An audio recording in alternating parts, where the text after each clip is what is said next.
Umuhimu wa maombi ya toba ya damu kwa ajili ya ardhi ya Tanzania. Kamba tuombe.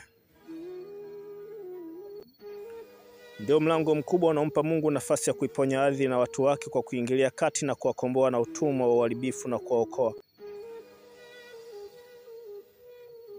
Kwa nini nitubu wakati sikuhusika kumwaga damu isiyo na hatia?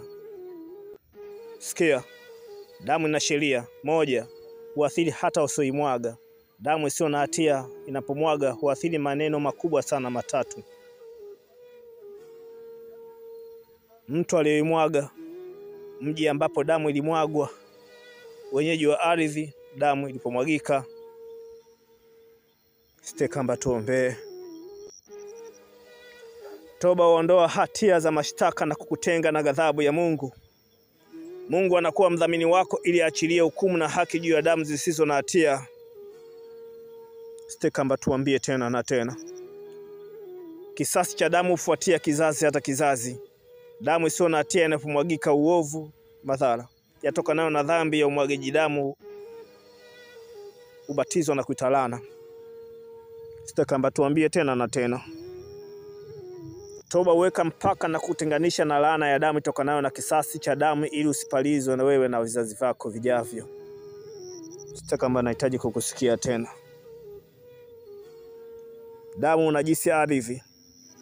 Damu unajisi ardhi na kwenye madhabahu zake matakatifu na kuondoa uhalali wa Mungu kuketi juu yake. Tuambie basi tena na tena.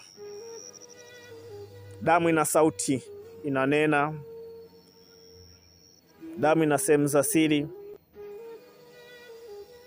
Damu huongea.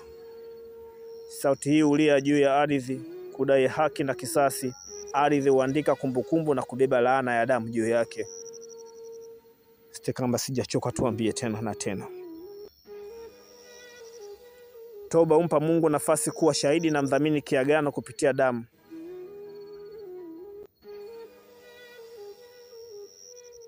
Asante sana Kamba. Naenda kulala nalo, nitaitumia kama shuka langu siku ya leo. Songa mbele. Mungu yupo pamoja na wewe. Nami pia nawaombea, ndo kazi yangu.